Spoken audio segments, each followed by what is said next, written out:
Hello students, welcome to my YouTube channel Learn with me. Today we are going to study biological classification. Let us study. जैसे पता है हमने काफ़ी सारे attempts try किए हैं लिविंग ऑर्गेनिज्म्स को क्लासिफाई करने के लिए। तो ये सिर्फ ये क्राइटेरिया नहीं था कि साइंटिफिक हो, क्राइटेरिया ये भी था कि हम उसकी हमारे यूज़ में वो कैसे आ रहा है। जैसे हमारे फूड के लिए आ रहा है तो फूड के उस पर हमने क्लासिफाई किया, शेल्टर के बेसिस पे किया और क्लॉथिंग के बेसिस पे किया। इतना तो थोड़ा सा इंट्रोडक्शन था। अब एरिस्टोटल फर्स्ट साइंटिस्ट थे जिन्होंने साइंटिफिक बेसिस पे क्लासिफाई किया था प्लांट्स को। किया था उनके मॉर्फोलॉजिकल करेक्टर्स, जैसे कि मॉर्फोलॉजिकल करेक्टर्स का मीनिंग मैं आपको अभी बताती हूँ। और जैसे ट्री है, हर्ब्स है, श्रब्स है, इन बेसिस पे प्लांट को क्लासिफाई किया।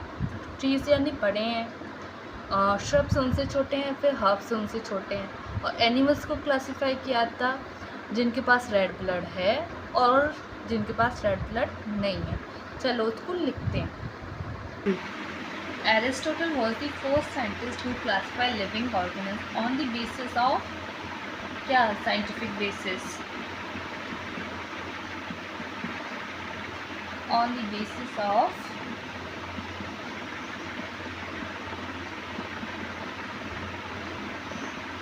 scientific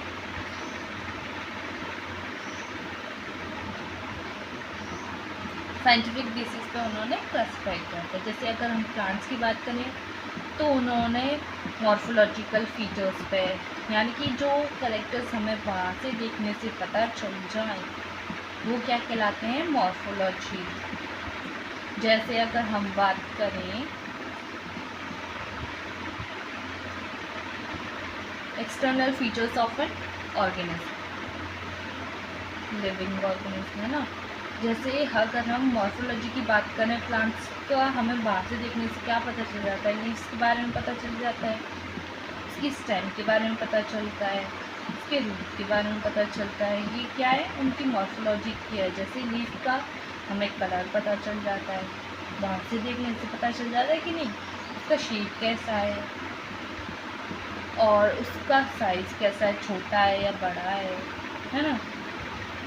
और स्टेम जैसे वुडी है या फिर ग्रीन है, जैसे कि अभी अभी नया पौधा है, छोटा पौधा है, या फिर वो बड़ा है, जैसे वुडी स्टेम है। और रूट्स के बारे में भी, ये तो हुई मॉर्फोलॉजिकल फीचर्स के बारे में बात।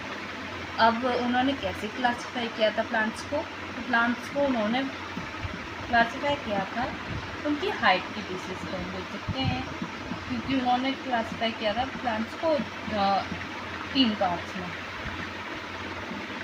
3 कौन कौन से पार्ट्स थे, ट्रीज, हर्ब्स और श्रब्स। ये तो बात हुई प्लांट्स की। अब हम बात करते हैं एनिमल्स की। एनिमल्स को क्लासिफाई किया था उन्होंने जिनके पास रेड ब्लड है, रेड ब्लड है।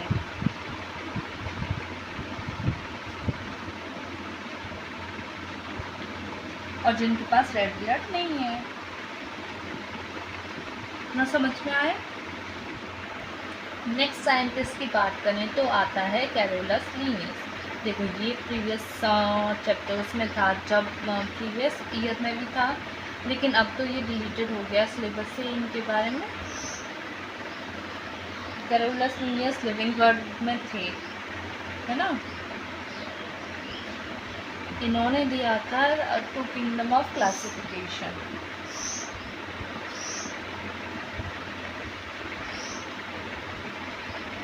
किंगडम ऑफ क्लासिफिकेशन सिस्टम इन्होंने दिया था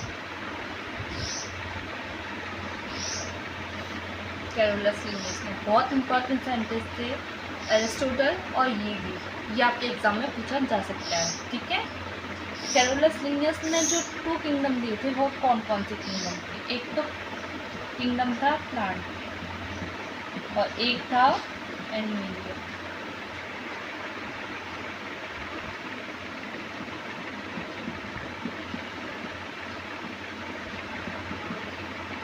प्लांटे के अंदर आते हैं प्लांट्स और एनिमल के अंदर आते हैं एनिमल्स। लेकिन पैरोलस लिंगस में जो टू किंगडम ऑफ क्लासिफिकेशन का सिस्टम दिया था उसके डिसएडवांटेजेस भी थे, यानी कि लिमिटेशन भी बोल सकते हैं और ड्रॉबैक भी बोल सकते हैं। तो उनके ड्रॉबैक्स लिमिटेशन के बारे में अभी हम पढ़ेंगे, ठीक है। अभी मैं आपको उनको ओरली बताती हूँ, ठीक है।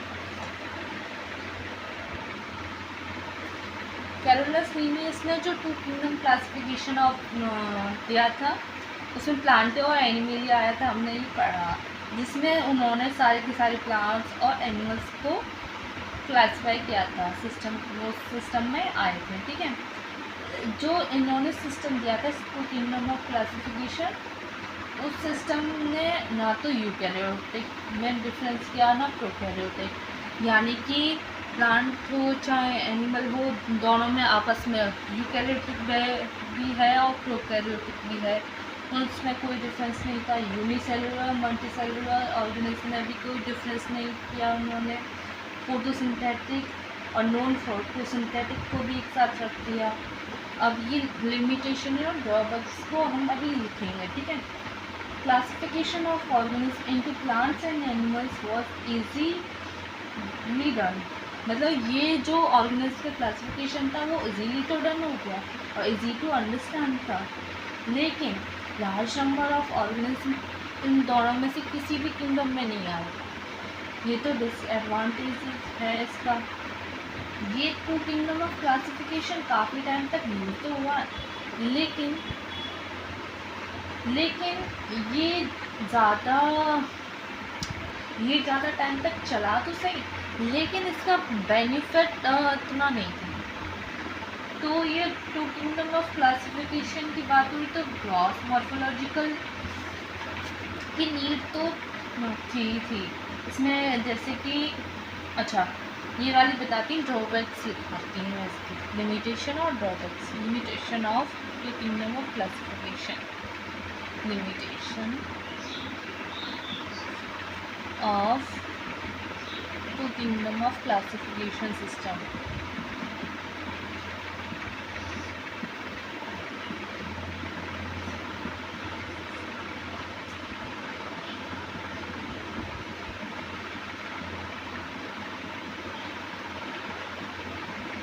I hope you are understanding what I want to say. आपको समझ में आ रहा है ना मैं क्या पढ़ा रही हूँ। इसके ड्रॉबैक्स की बात करें या लिमिटेशन की बात करें तो इन्होंने यूकैरियोटिक और प्रोकैरियोटिक को एक साथ ही रख दिया, यानी कि कोई डिफरेंस नहीं हुआ इसमें।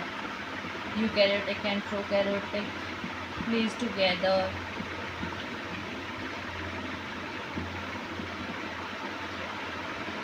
और सॉरी ये पास की बात हो रही थी वो रहा है।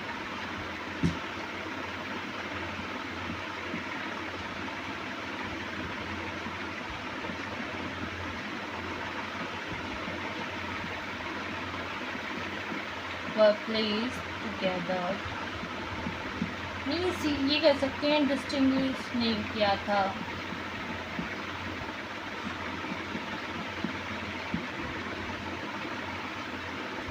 नहीं किया था ना।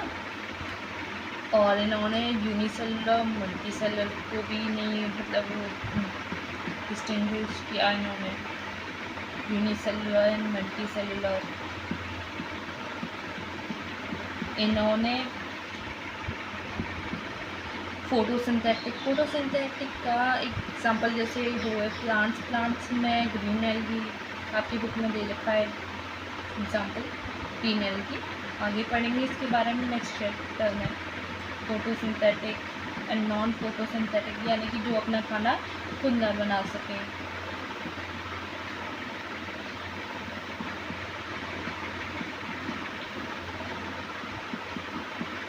इनमें डिफरेंस नहीं किया था। ये पॉइंट्स तो हुए। अब हम अगर आगे बात करें तो इसमें ये था कि हमें इसके अलावा भी ग्रॉस मॉर्फोलॉजिकल फीचर्स की नीड थी, जैसे करेक्टरिस्टिक, जैसे cell structure, nature of wall, मतलब सेल वॉल की बात हो रही है, उसका नेचर कैसा है, मोड ऑफ न्यूट्रिशन कैसा है, उनका हैबिटेट कैसा है, मतलब कौन सी जगह पर कैसे रहते हैं, मेथड ऑफ रिप्रोडक्शन कैसा है, इवोल्यूशनरी रिलेशनशिप कैसा है। इसके अलावा हमें ग्रॉस मॉर्फोलॉजिकल कैरेक्टर्स के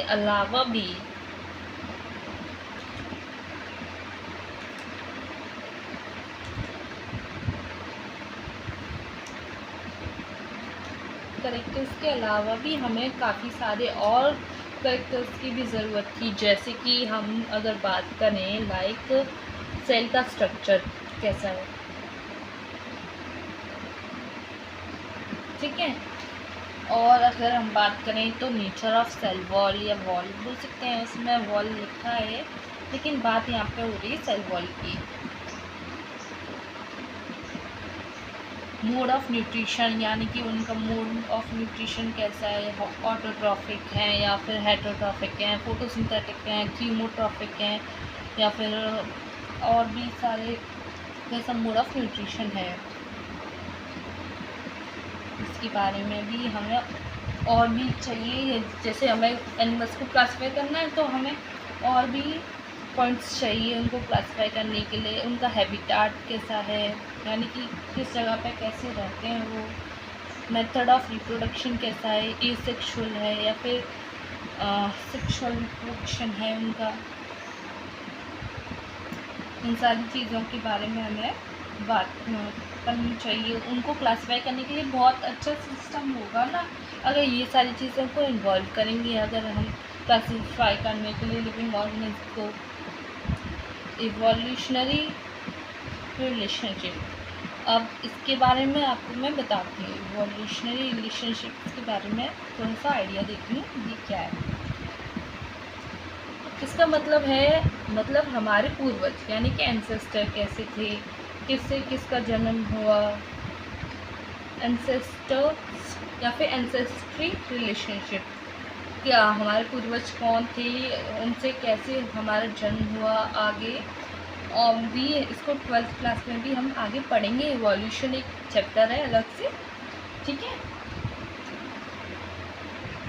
Classification system for the living organisms have hence undergone several changes over the time, यानी कि जो हमने बायोलॉजिकल यानी कि जो भी लिविंग ऑर्गेनिज्म का क्लासिफिकेशन किया था वो टाइम टू टाइम चेंजेस आते गए उसमें क्लासिफिकेशन सिस्टम्स में। तो plants and animal kingdom have a constant under all different systems, इसमें ये तो है प्लांट्स और एनिमल किंगडम कांस्टेंट तो है जो भी सिस्टम्स आए गए थे, यानी कि जैसे 2 किंगडम इन्होंने कैरोलस लिनियस ने दिया था, फिर 3 किंगडम आया, 4 किंगडम आया, 5 किंगडम आया, इनमें सब में एनिमल और प्लांट किंगडम तो था, ये गलत नहीं थे, लेकिन उन्होंने जो क्लासिफिकेशन दिया था उसमें मल्टी सेलर यूनिसेलर को एक साथ रख दिया, उनको अलग नहीं किया।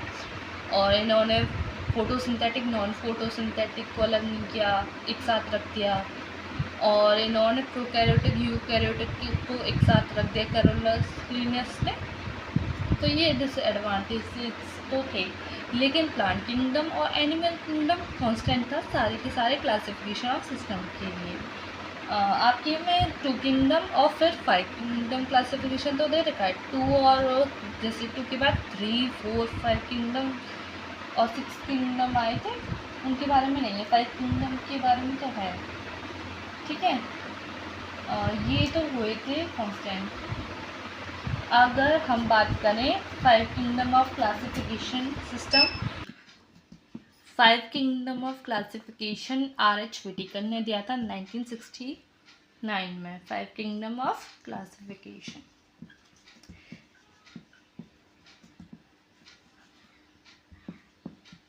यानी कि 5 किंगडम्स इन्होंने बताए थे। आगे पढ़ेंगे कि इन्होंने कौन कौन से 5 किंगडम्स के नाम बताए थे, ठीक है। हाँ, तो ये किंगडम्स के नाम क्या थे, इनका नाम था पहला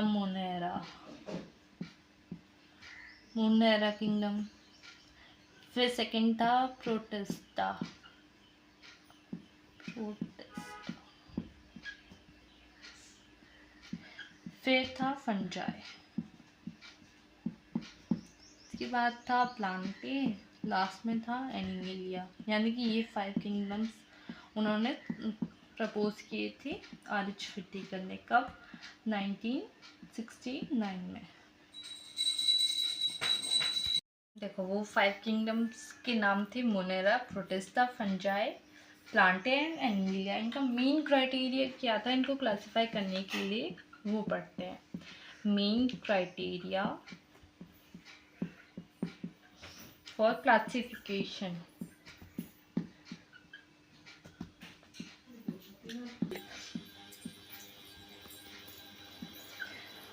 मेन क्राइटेरिया फॉर क्लासिफिकेशन था cell structure,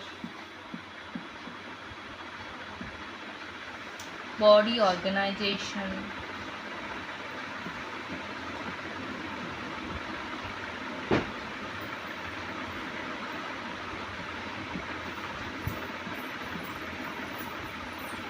mode of nutrition,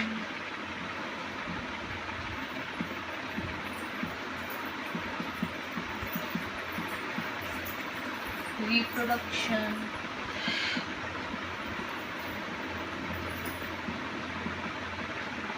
and phylogenetic relationship. Phylogenetic relationship same thing है evolutionary relationship से। इसके बारे में और डिटेल में हम अपकमिंग चैप्टर्स में पढ़ेंगे, ठीक है।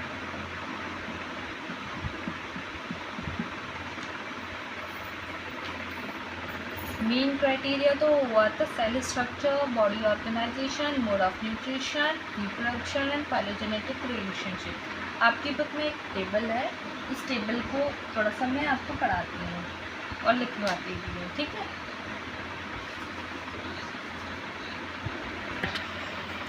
देखो इसमें मोनेरा, प्रोटिस्टा, फंजाई, प्लांटे और एनिमेलिया 5 किंगडम हो गए। अगर इनके सेल टाइप के बारे में बात करें तो सिर्फ मोनेरा ही है जिसका सेल का टाइप प्रोकैरियोट है, यानी कि प्रिमिटिव टाइप का है। इसके पास न्यूक्लियस नहीं होता, ना ही सेल ऑर्गेनेल्स होते हैं। बाकी सबके पास यूकैरियोटिक सेल होता है, ठीक है।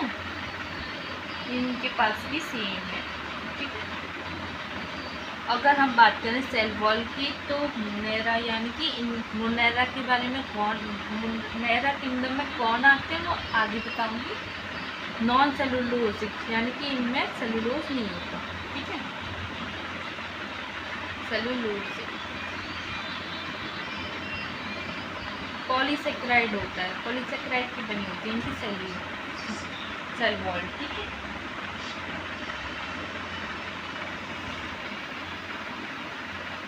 और अमीनो एसिड होते हैं इसमें।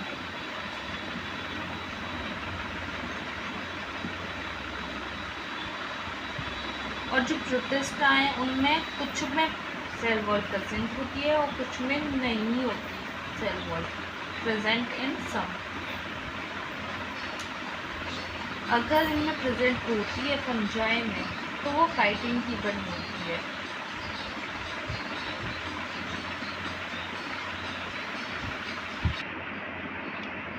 देखो काइटिन किसका बना होता है वो हम बायोमोलिक्यूल चैप्टर में पढ़ेंगे, ठीक है। और इनकी बात करें प्लांटे यानी कि प्लांट्स की बात करें तो इनमें सेलुलोज होती है, सेलुलोज की बनी होती है। और एनिमल में तो एब्सेंट होती है, आपको पता होगा, आपके अंदर थोड़ी है सेल वॉल। अब बात करें न्यूक्लियर मेम्ब्रेन की। देखो ये तो रहे प्रोकैरियोटिक, इनके पास न्यूक्लियस ही नहीं है, तो न्यूक्लियर मेम्ब्रेन कहाँ होगी इनके पास, तो एब्सेंट है।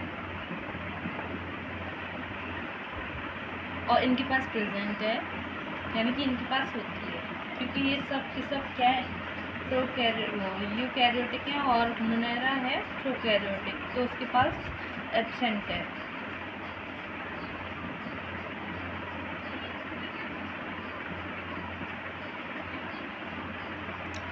और बॉडी ऑर्गेनाइजेशन की बात करें तो उनकी सेलुलर होती है, यानी कि यूनिसेलुलर होते हैं, और प्रोटिस्टा भी यूनिसेलुलर होते हैं।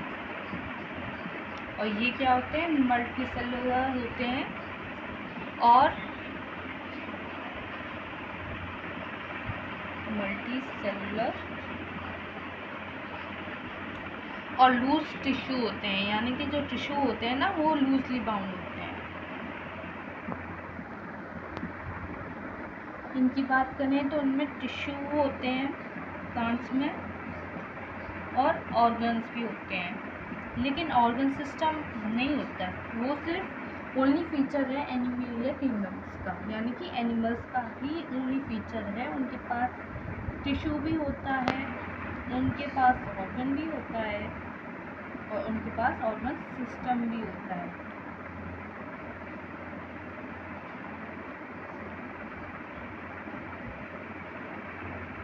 ऑर्गन सिस्टम भी होता है, ठीक है।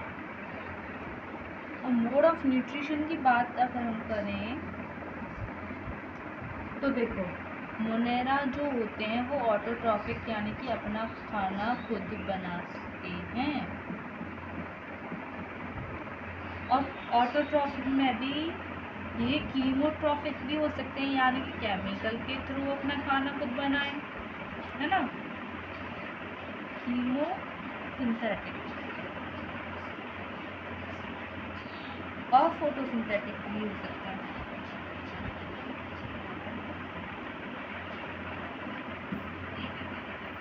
और फोटोसिंथेटिक भी हो सकता है।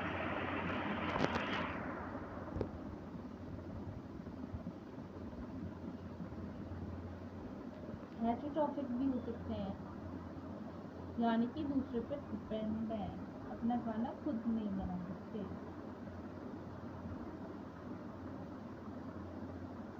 सेप्रोफिटिक भी हो सकते हैं, यानी कि डेड और डिकिंग से अपना खाना ड्राइव करते हैं।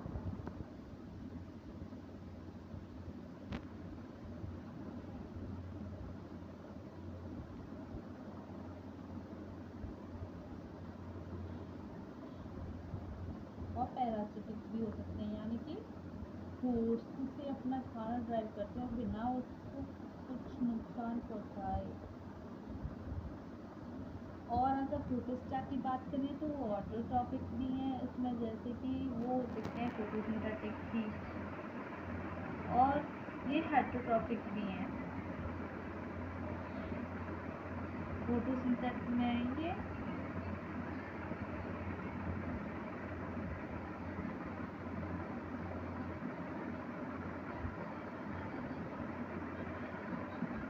और हेटेरोट्रॉफिक भी हैं।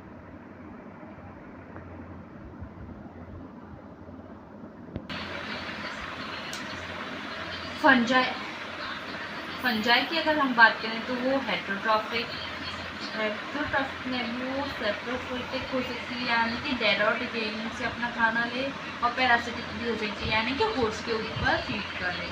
और प्लांटे की बात करें, यानी कि प्लांट्स की बात करें तो वो ऑटोट्रॉफिक में भी फोटोसिंथेटिक ही होते हैं। और एनिमलिया किंगडम की बात करें, यानी कि एनिमल्स की बात करें तो वो हेटेरोट्रॉफिक में भी होलोजोइक, ह्यूमन क्या है, होलोजोइक क्या है ना, और सेप्रोफिटिक भी हो सकती है, डेड और टेकिंग से अपना खाना खुद ले। ठीक, जैसा कि मैंने बताया आपको 5 kingdom of classification RH Whittaker ने दिया था। कब दिया था? 1969 में, ठीक है। तो इनमें कौन कौन से किंगडम थे वे? Monera, Protista, Fungi, Plantae and Animalia kingdoms थे।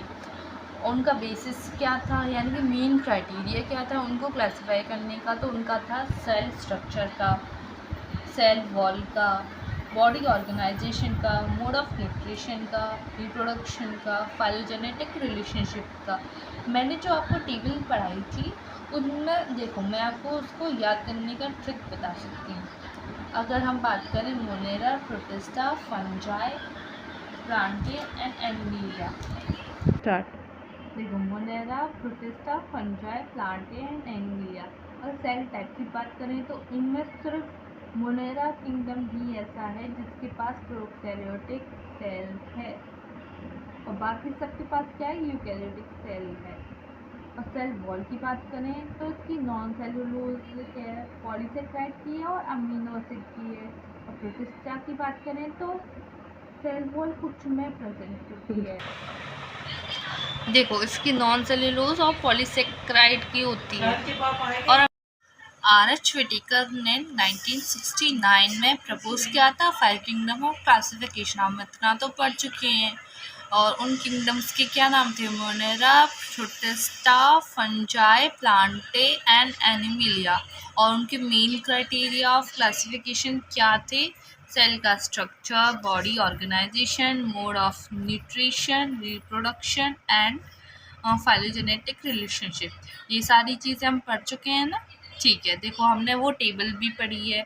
वो बताया था ना कि सेल का टाइप प्रोकैरियोटिक, मोनेरा, प्रोटिस्टा और फंजाई, प्लांटे और एनिमिलिया यूकैरियोटिक। ये वाली टेबल पढ़ी थी ना अभी थोड़ी देर पहले।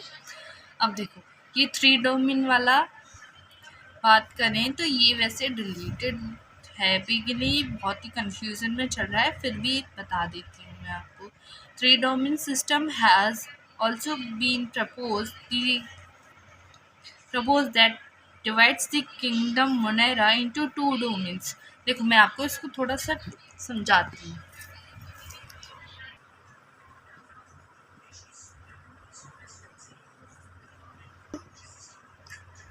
तो 3 डोमेन सिस्टम में जो किंगडम मोनेरा है, किंगडम मोनेरा को 2 किंगडम में बांटा गया है। आपको पता है? देखो आपके एनसीईआरटी में ये रिटर्न है। 2 किंगडम्स में उसको बांटा गया है। एक तो है आर्किबैक्टीरिया,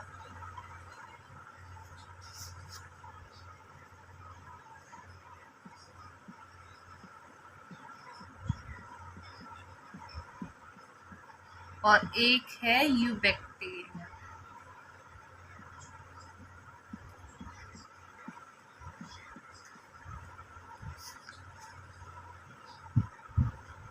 और बाकी के जो रिमेनिंग यूकैरियोटिक किंगडम्स है वो 3rd डोमेन में है। देखो फर्स्ट डोमेन तो ये रहा, 3 डोमेन है। फर्स्ट डोमेन ये रहा, सॉरी फर्स्ट डोमेन ये रहा, सेकंड डोमेन ये रहा एंड 3rd डोमेन में बाकी के सारे किंगडम्स, जैसे उसमें प्रोटिस्टा,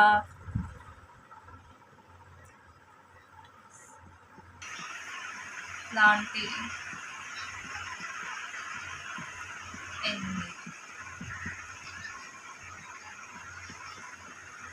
इन सबको मिला के 3rd डोमेन है।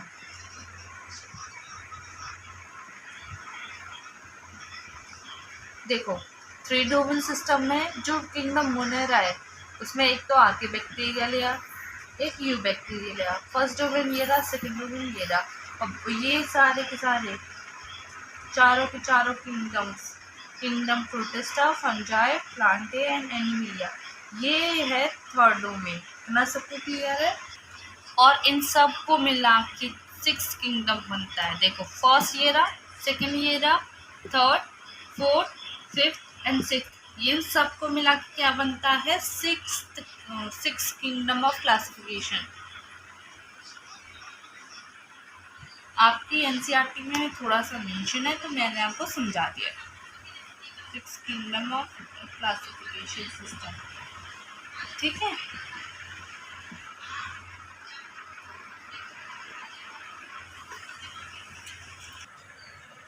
देखो let us look at the 5 kingdom classification to understand the issue and consideration that influence the classification system। यानी कि हम आगे बढ़ते हैं 5 किंगडम क्लासिफिकेशन में, जिससे हमें इशूज़ और कंसिडरेशन समझ में आए, जिससे इन्फ्लुएंस्ड होकर क्लासिफिकेशन सिस्टम आया।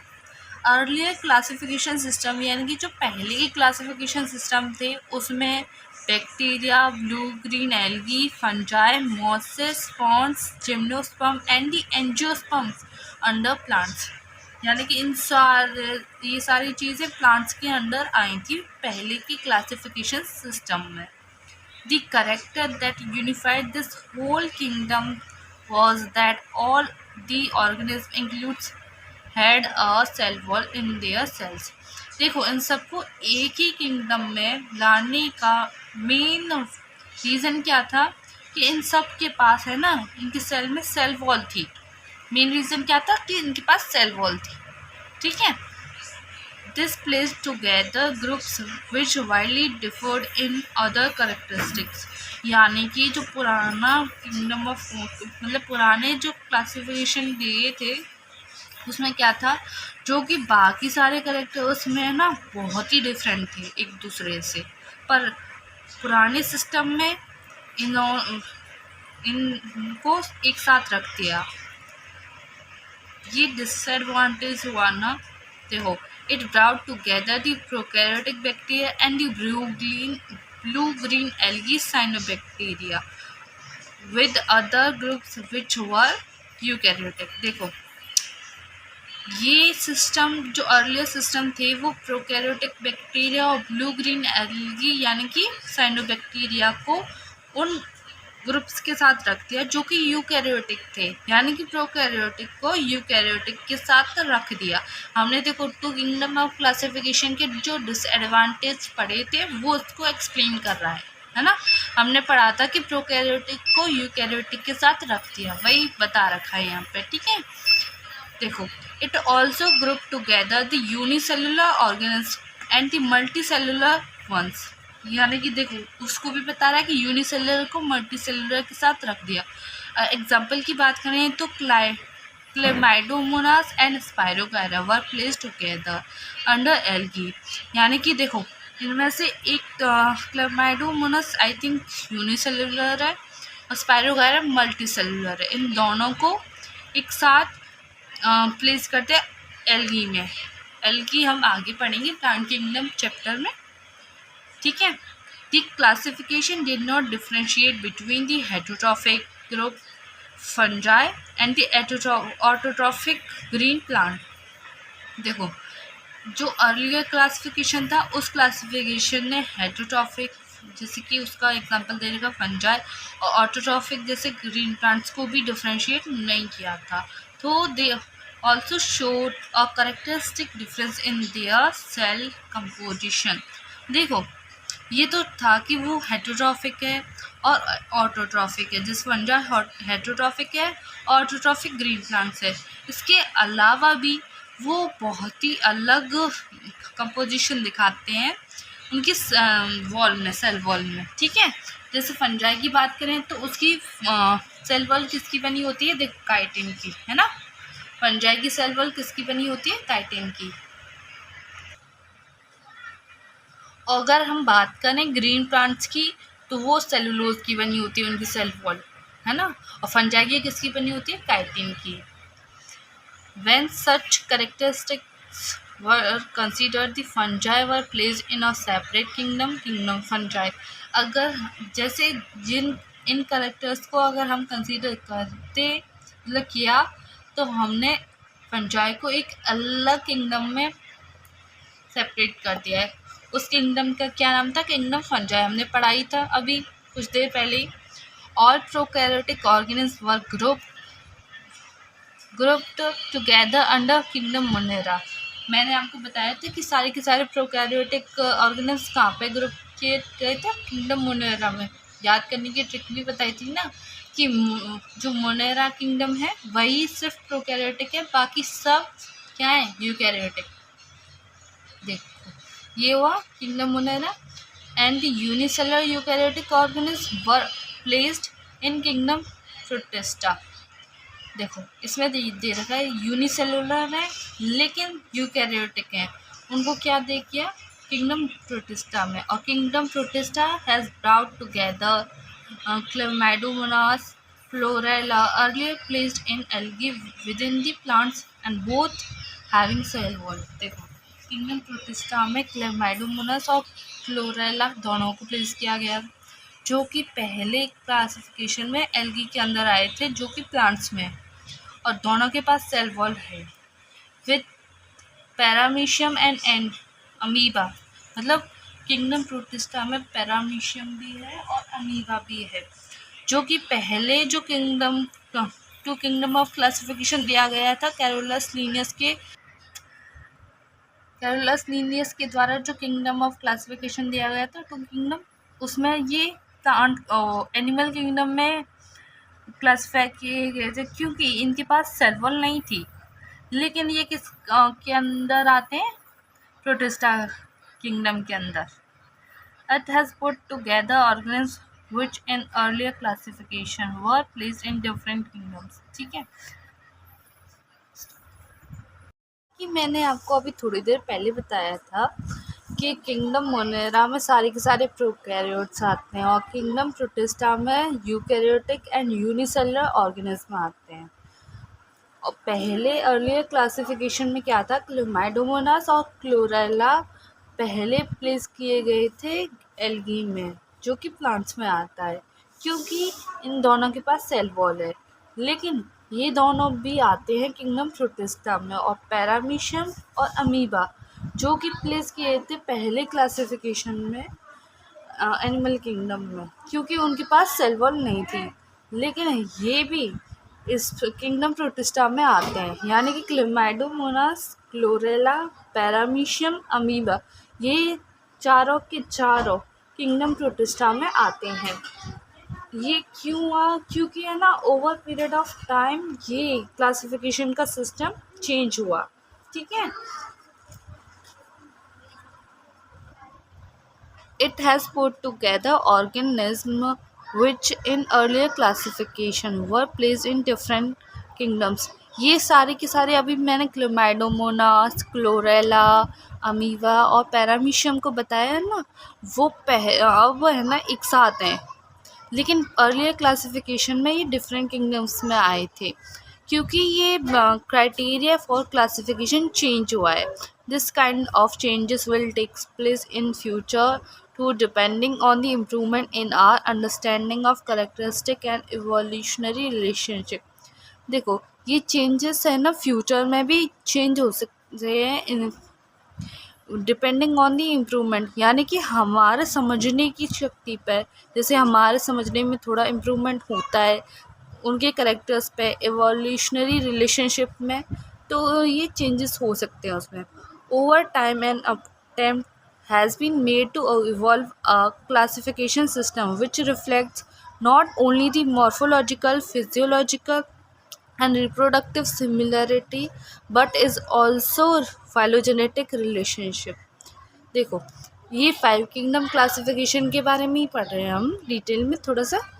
ये सिस्टम ये सिर्फ उसी को नहीं बताता कि मॉर्फोलॉजिकल, जो 5 किंगडम क्लासिफिकेशन सिस्टम है वो सिर्फ उसी को रिफ्लेक्ट नहीं करता, morphological, physiological and reproductive similarities को, लेकिन इस सिस्टम ने फाइलोजेनेटिक रिलेशनशिप को भी कंसीडर किया, और उसको हम बोल सकते हैं इवोल्यूशनरी रिलेशनशिप भी बोल सकते हैं। ठीक है, इस चैप्टर देखो, इस चैप्टर में हम पढ़ेंगे characteristic of kingdom Monera, Protista, Fungi of the Whittaker system of classification. The kingdom Plantae and Animalia commonly refers to as plant and animal kingdom respectively. देखो, इस चैप्टर में हम क्या पढ़ने वाले हैं? किंगडम मोनेरा के बारे में, प्रोटिस्टा के बारे में और फंजाई के बारे में, जो विटेकर ने दिए थे। ठीक है, 5 किंगडम ऑफ क्लासिफिकेशन सिस्टम दिया था ना विटेकर ने, R.H. विटेकर ने, तो उनको डेप्थ में पढ़ेंगे। और जो किंगडम प्लांटे और एनिमलिया हैं उनको हम नेक्स्ट चैप्टर्स में पढ़ेंगे। ठीक है, चलो बच्चों, हम नेक्स्ट लेक्चर में पढ़ेंगे kingdom protista, kingdom Monera and kingdom fungi के बारे में डिटेल में। Thank you for watching.